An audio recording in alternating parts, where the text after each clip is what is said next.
8,848 samples की जांच की जा चुकी है। ये किसी भी एक प्रदेश के द्वारा किए गए जांचों में पूरे देश में सर्वाधिक है।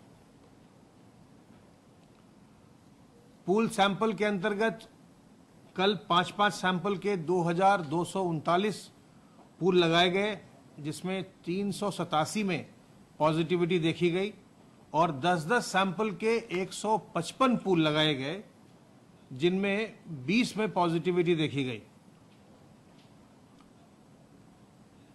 त्रिस्तरीय चिकित्सा व्यवस्था के अंतर्गत आप जानते हैं कि L1, L2, L3 के विभिन्न अलग अलग स्तरों के त्रिस्तरीय व्यवस्था है और उसमें भर्ती होकर के लोग चिकित्सा का लाभ लेते हैं।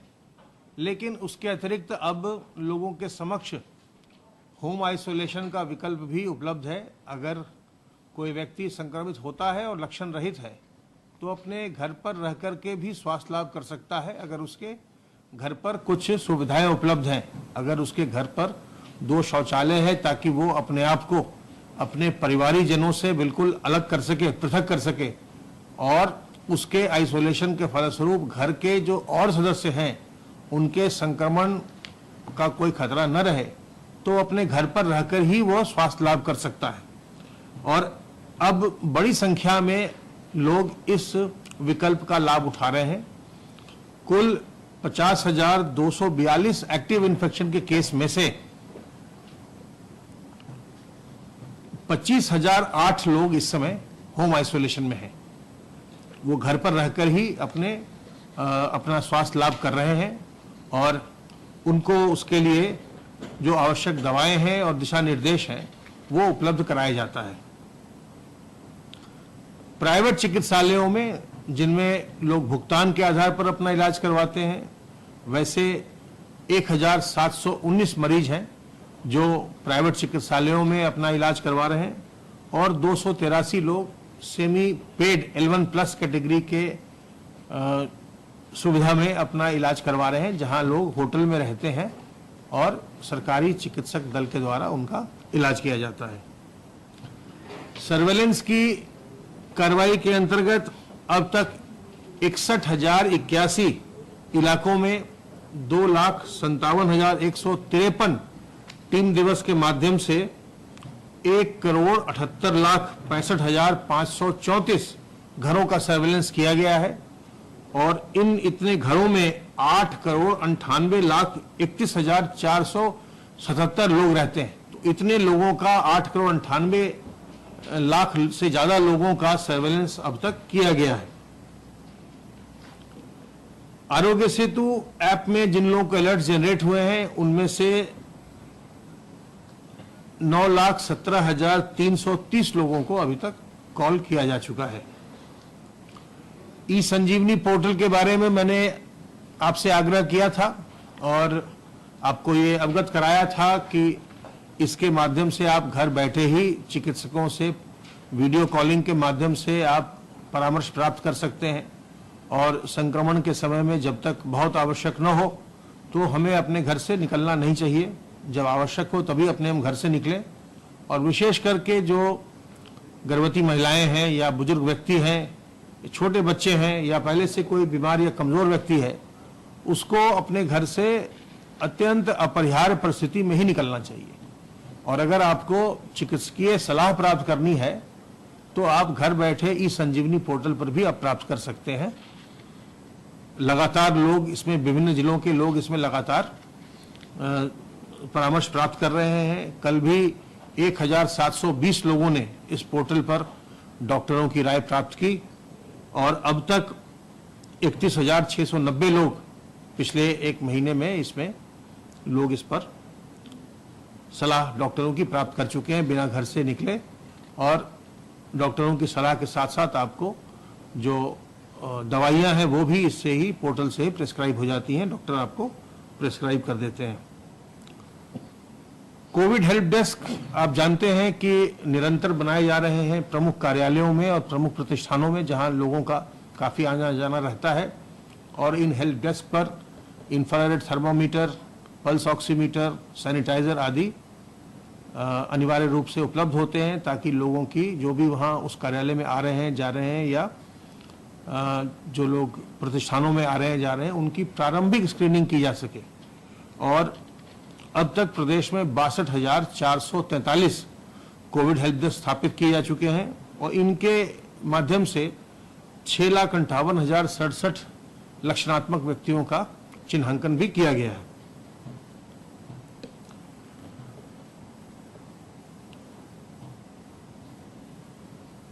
एक आज हम लोगों ने एक विज्ञापन दिया है सरकार की ओर से, जिसमें जो विशेषज्ञ चिकित्सक हैं, जैसे फिजिशियन हैं, चेस्ट फिजिशियन हैं, एनेस्थेटिस्ट हैं, इन सबों से ये अनुरोध किया गया है कि वे अगर जो हमारा संघर्ष है कोरोना से, जो हमारी लड़ाई है, उसमें अगर ये सहयोग देना चाहते हैं, जो निजी क्षेत्र के चिकित्सक हैं, तो वो अपना रजिस्ट्रेशन करा सकते हैं।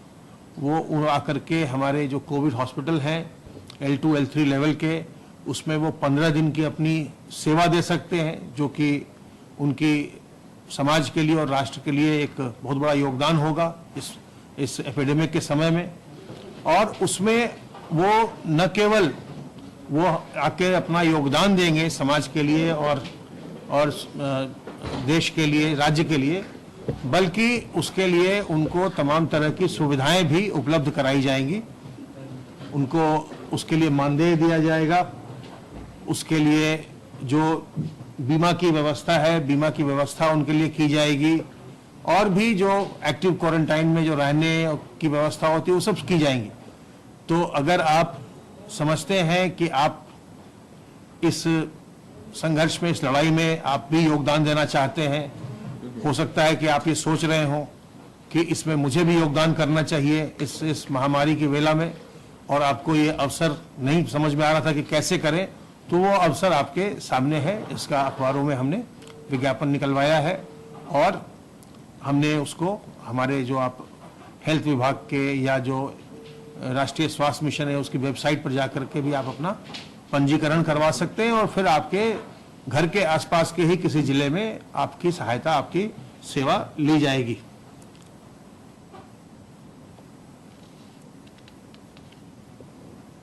सदन का सत्र भी प्रारंभ होने वाला है 20 तारीख से, और इसके लिए व्यापक व्यवस्था की जा रही है, ताकि सभी लोग जो भी आएंगे सदन में, माननीय विधायकगण, उनके सहयोगीगण, सबों की कोविड की टेस्टिंग हो सके, इसके व्यापक प्रबंध करवाए जा रहे हैं।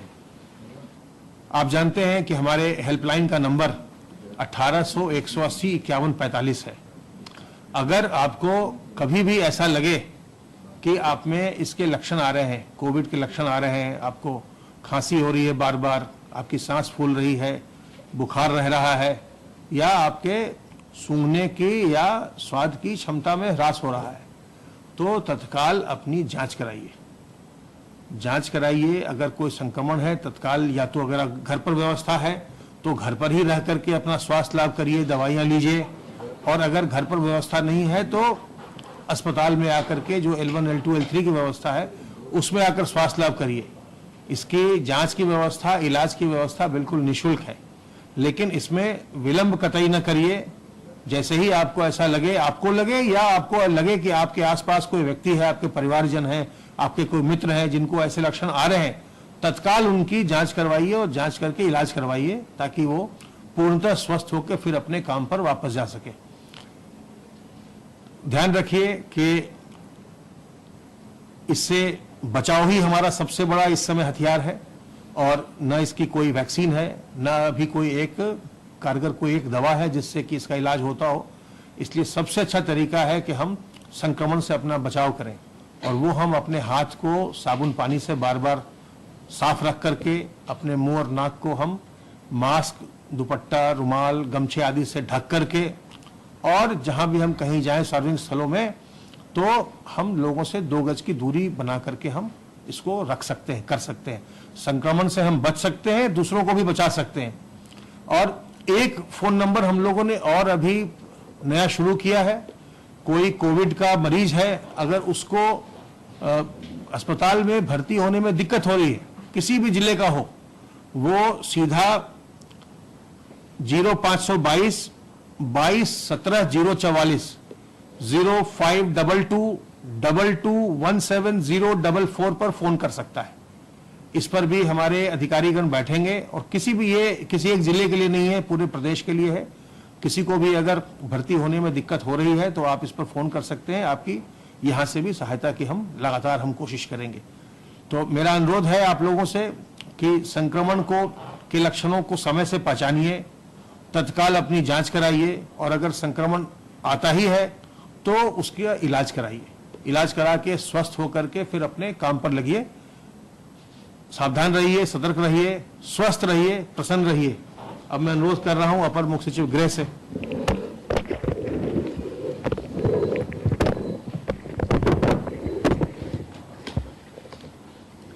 माननीय मुख्यमंत्री जी द्वारा आज टीम 11 की बैठक की गई। मुख्यमंत्री जी ने कोविड-19 की टेस्टिंग की वृद्धि के लिए निरंतर जो है उन्होंने बल दिया है और आपके संज्ञान में है कि अब पूरे देश में जो है कोविड टेस्टिंग उत्तर प्रदेश की सबसे अधिक संख्या में भी है और प्रतिदिन की मात्रा के आधार पर भी है और हम तमिलनाडु जैसे राज्य से भी आगे निकल गए हैं। माननीय मुख्यमंत्री जी ने अब टारगेट ये किया है कि टेस्टिंग को हमारे प्रदेश के साइज के हिसाब से और भी बढ़ाया जाए और प्रदेश में लगभग 75 से 80 हजार रैपिड एंटीजन टेस्ट किया जाए और 40 से 45 हजार RT-PCR जो गोल्ड स्टैंडर्ड है टेस्टिंग का उसको कराया जाए। तो ऐसे में इन दोनों को अगर मिला लें तो लगभग 1,25,000 के आसपास टेस्टिंग की व्यवस्था हो सकती है। इसका निर्देश आज उन्होंने दिया है। टेस्टिंग के बारे में अपर मुख्य सचिव चिकित्सा शिक्षा द्वारा बताया गया कि इसी माह में कई नए मेडिकल कॉलेजेस में टेस्टिंग की RT-PCR टेस्टिंग की कार्रवाई सुनिश्चित हो जाएगी और मेडिकल डिपार्टमेंट में स्वास्थ्य विभाग के अपर मुख्य सचिव ने आपने भी बताया है कि स्वास्थ्य विभाग के अंतर्गत भी कई जगह जो है नई टेस्टिंग की फैसिलिटी शुरू होने वाली है।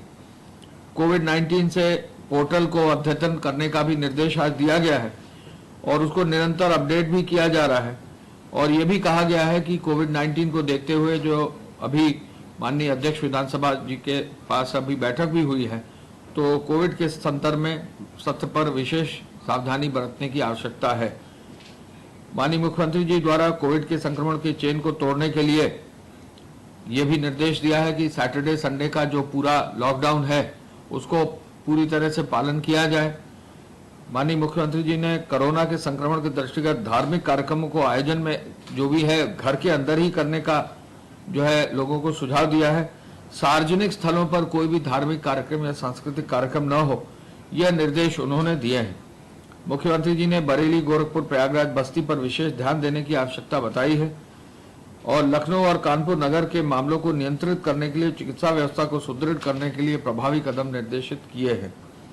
एम्बुलेंस संचालन को और प्रभावी बनाना, 108 की एम्बुलेंस सेवाओं में 50% वाहन कोविड-19 के लिए, प्रदेश के सभी जनपदों में संक्रमित व्यक्तियों के उपचार हेतु आवश्यकतानुसार ICU बेड्स भी स्थापित करने का निर्देश दिया है। एम्बुलेंस की टाइमिंग के संदर्भ में भी माननीय मुख्यमंत्री जी ने इस बात पर बल दिया है कि टाइम कम रहे, कहीं भी कोई भी एम्बुलेंस में देर ना हो और यदि पेशेंट एम्बुलेंस के अंदर भी है तो उसको समय से जो है अस्पताल तक पहुंचाया जाए। ग्राम पंचायतों में ग्राम सचिवालयों में की स्थापना के लिए कार्य योजना के लिए माननीय मुख्यमंत्री जी द्वारा निर्देशित किया गया है। ग्राम सचिवालय के पास ही सामुदायिक शौचालय का निर्माण हो, सामुदायिक शौचालय का निर्माण पूरी गुणवत्ता और समयबद्ध रूप से हो, यह निर्देश भी दिए गए हैं। प्रत्येक ग्राम पंचायत में आंगनवाड़ी केंद्र की निर्माण की कार्य योजना भी बनाकर आंगनवाड़ी केंद्रों का निर्माण भी किया जाए, ये भी निर्देश दिए हैं। ग्रामीण क्षेत्र में प्रधानमंत्री सड़क योजना के अंतर्गत, ग्रामीण सड़क योजना के अंतर्गत और तेजी लाने और प्रस्ताव भारत सरकार को शीघ्र भेजने का भी निर्देश माननीय मुख्यमंत्री जी द्वारा दिया गया है। प्रदेश की निर्माणाधीन डेयरियों की प्रगति की जानकारी आज उन्होंने ली। दुग्ध समितियों के गठन पर प्रभावी कार्रवाई करने का निर्देश दिया। दुग्ध उत्पादकों से दूध खरीदने की व्यवस्था को विस्तार करते हुए सुदृढ़ करने का निर्देश दिया और पशुपालकों से दुग्ध खरीद की प्रभावी व्यवस्था सुनिश्चित करने के लिए क्या उनको उचित मूल्य मिलेगा, यह सुनिश्चित करने के लिए और अधिक उत्पादन सुनिश्चित करने का भी निर्देश दिया। कोविड-19 का प्रोटोकॉल पालन करते हुए औद्योगिक गतिविधियां संचालित हो और पूरी क्षमता से संचालित हो, यह निर्देश भी दिया है। कोई कठिनाई ना आए, प्रदेश में उर्वरक की कहीं दिक्कत न हो, कहीं भी यदि कहीं शॉर्ट सप्लाई की कहीं शिकायत है तो उसका तत्काल समाधान करने का भी निर्देश दिया है। सुगमता पूर्वक खाद किसानों को मिले, यह जरूरी है, इस प्रबंध को जरूरी किया जाए। और सिंचाई परियोजनाओं के लिए भी उन्होंने समीक्षा की है और स्वच्छ पेयजल की योजना जो हर घर जल है उसकी भी आज उन्होंने समीक्षा की है। हम ये भी बताना चाहेंगे कि आज रोडवेज की जो बसें हैं कुल मिलाकर कल 17 तारीख में 6,728 बसें चली हैं और 9,33,000 लोग रोडवेज के माध्यम से चले हैं।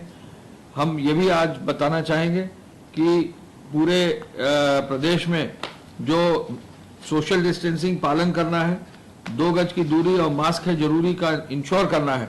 इस संदर्भ में काफी संख्या में एफआईआर अब दर्ज हो रही है प्रतिदिन और कल कुल मिलाकर 1,89,000 एफआईआर दर्ज करके 3,74,000 लोगों के खिलाफ कार्रवाई की गई।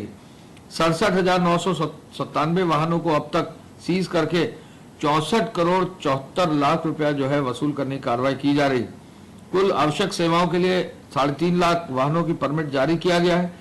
794 एफआईआर अब ईसी एक्ट के अंतर्गत दर्ज कर दी गए और फेक न्यूज के 2276 मामले जो है अब तक संज्ञान में लेकर कार्रवाई की गई। हॉटस्पॉट्स की संख्या बढ़ी है। 13,386 हॉटस्पॉट्स के साथ 1,174 थाना अंतर्गत 13,38,000 मकानों के अंतर्गत लगभग 79,55,000 यानी 79,55,000 लोगों को चिन्हित किया गया है, जहां पर 36,000 से ज्यादा केसेस हैं। इस पर विशेष रूप से कार्रवाई की जा रही है। गृह विभाग के द्वारा 2 कल महत्वपूर्ण निर्णय दिए गए हैं। पहला तो जो दावा अधिकरण के गठन का बिंदु है, कहीं भी किसी भी सार्वजनिक स्थल पर यदि हिंसात्मक कोई ऐसा कार्य होता है जहां ऐसे व्यक्तियों के विरुद्ध कार्रवाई करने की आवश्यकता है तो उसके लिए जो है लोक एवं निजी संपत्ति की क्षति की वसूली के लिए दावा प्राधिकरण के गठन का भी निर्देश और आदेश कल जारी कर दिया गया है। उत्तर प्रदेश लोक तथा निजी संपत्ति क्षति वसूली अध्यादेश 2020 15/3/2020 से लागू है और इसके नियम 26 के अंतर्गत जो है लोक तथा निजी संपत्ति क्षति वसूली नियमावली भी जो है 6/5/2020 को निर्गत कर दी गई। इस नियमावली के अंतर्गत दावा अभिकरण गठित किए जा सकते हैं। तो निर्णय कल ये लिया गया है माननीय मुख्यमंत्री जी के स्तर पर कि लखनऊ मंडल का दावा अभिकरण जो होगा वो 12 मंडल को केटर फॉर करेगा। झांसी, कानपुर, चित्रकूट, लखनऊ, अयोध्या, देवीपाटन, प्रयागराज, आजमगढ़, वाराणसी, गोरखपुर, बस्ती व विंध्याचल और मेरठ मंडल का जो मेरठ में दावा अभिकरण होगा वो जो है सहारनपुर, मेरठ, अलीगढ़, मुरादाबाद, बरेली और आगरा के क्षेत्रों का कार्य देखेगा। ये दावा अभिकरण जो है 2 सदस्यीय होंगे। इसके अध्यक्ष एक रिटायर्ड डिस्ट्रिक्ट जज होंगे और इसके सदस्य वहां के अपर आयुक्त जो मंडल के हैं, संबंधित मंडल के, वो जो है इसका कार्य देखेंगे। अब शीघ्र ही इन दोनों दावा अभिकरण को पदों को भरने और इनके कार्य को सुचारू रूप से संचालित करने का निर्देश दिया जा रहा है। एक और निर्देश और निर्णय कल माननीय मुख्यमंत्री जी के स्तर पर लिया गया है। महिला एवं बाल सुरक्षा संगठन का गठन प्रदेश की महिलाएं, बालक बालिकाओं के हो रहे अत्याचार अपराध की रोकथाम के लिए शक्तिशाली एक महिला एवं बाल सुरक्षा संगठन के गठन का भी निर्णय कल लिया गया है। इस निर्णय के अंतर्गत महिलाओं बच्चों के साथ होने वाले अपराधों के लिए अलग अलग इकाइयां जो संगठन में है उनको समाहित करके संगठन को प्रभावी रूप से मजबूत करके एक यूनिफाइड कमांड की व्यवस्था की गई है और एक नया पद जिसका नाम है अपर पुलिस महानिदेशक महिला एवं बाल संगठन, उसके गठन का जो है निर्णय लिया गया है। इसके अंतर्गत महिला सम्मान प्रकोष्ठ, इसके अंतर्गत महिला सहायता प्रकोष्ठ, वुमेन पावर लाइन और पुलिस की अन्य इकाइयों, महिला और बाल सुरक्षा संगठन को भी समाहित किया गया है। इन सभी के अंतर्गत ये व्यवस्था लागू की जाएगी और इस महिला एवं बाल विकास सुरक्षा संगठन का गठन जो है किया जाएगा। इस के अंतर्गत हम ये भी बता दें कि इस के माध्यम से यूनिफाइड कमांड के माध्यम से काफी हद तक जो है इन सब इस तरह के अपराधों को कंटेन करने में, उनके बारे में पूरी जानकारी करने में और जो भी उसमें प्रभावी कार्रवाई करने में उसमें फायदा जो है आगे मिलेगा। मैं पुनः इस अवसर पर यह कहना चाहूंगा कि 2 गज की दूरी, मास्क है जरूरी, इस पर निरंतर प्रयास किए जाए। कई जनपदों में जो बड़े जनपद हैं उन पर विशेष निर्देश कल गृह विभाग की ओर से दिए गए हैं कि वहां मास्क पहनना और सोशल डिस्टेंसिंग को इंश्योर करने पर कार्रवाई अवश्य की जाए। अगर लोग सोशल डिस्टेंसिंग का पालन नहीं कर रहे हैं, मास्क नहीं पहन रहे हैं, तो अवश्य कार्रवाई करके उन जनपदों में जो है प्रभावी रूप से जो है इसका इम्प्लीमेंटेशन दिखाई भी दे।